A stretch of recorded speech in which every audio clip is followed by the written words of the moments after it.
Le grand pardon Yom Kippour. 5786-2025. Yom Kippour commence mercredi soir 1er octobre 2025 à la tombée de la nuit et s'achève jeudi 2 octobre 2025 à la nuit tombée. C'est le dit Tishri, jour d'expiation, fixé comme un rendez-vous à perpétuité. Ceci sera pour vous une loi perpétuelle, au 10e jour du 7e mois, vous humilierez vos âmes, c'est un Shabbat de repos complet.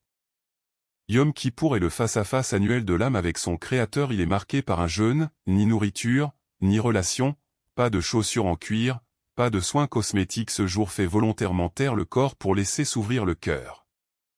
La tradition situe au dit Tishri la descente de Moïse portant les secondes tables, l'alliance brisée et renouvelée. Ce jour devient ainsi, pour Israël et pour le monde, le jour du pardon.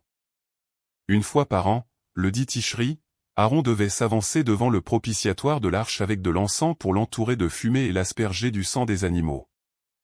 Le propitiatoire, appelé en hébreu kaporet, est en fait le couvercle de l'arche où étaient cachées les tables de la loi, le bâton d'Aaron et le pot de manne. Dieu dit à Moïse: Tu feras un couvercle d'or pur, le propitiatoire, avec 2 chérubins. C'est là que je me rencontrerai avec toi, au milieu, entre les 2 anges qui forment un trône.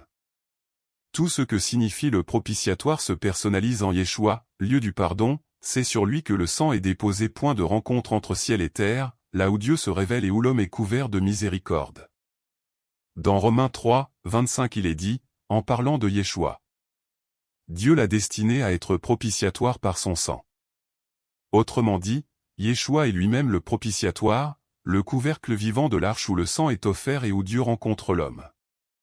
Le Messie est venu comme grand serviteur, il est entré une fois pour toutes dans le lieu très saint, avec son propre sang, ayant obtenu une rédemption éternelle. Nous avons, par le sang de Yeshua, une libre entrée dans le sanctuaire.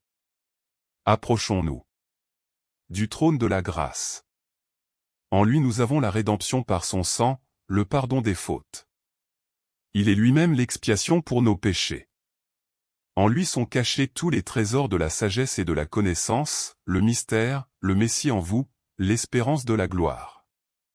Le propitiatoire devient pour nous trône de grâce, un espace de dialogue où Dieu se tient entre la justice et le péché pour couvrir l'homme.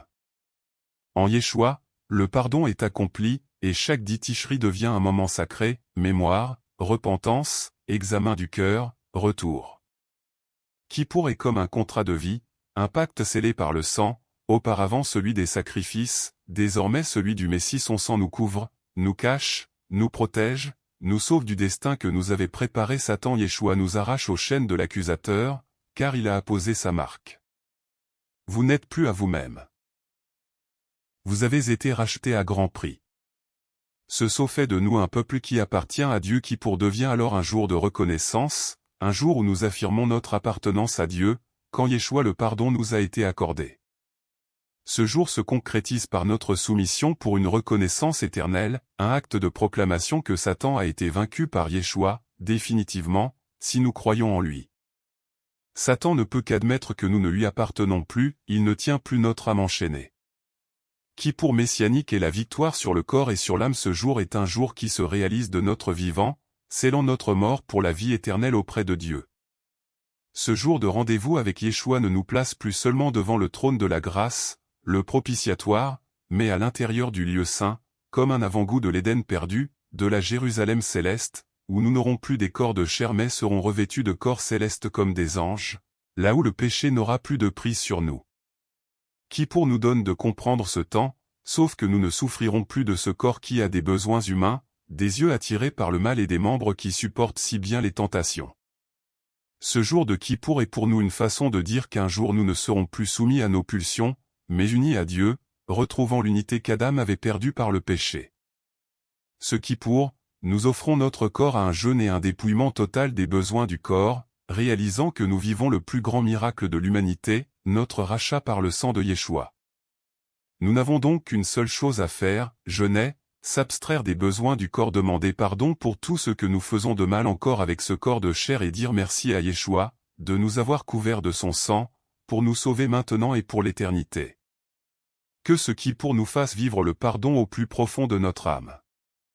Yom Kippour se ferme lorsque la sonnerie du chauffard résonne, le pardon est offert, la page est blanche, et l'alliance est scellée.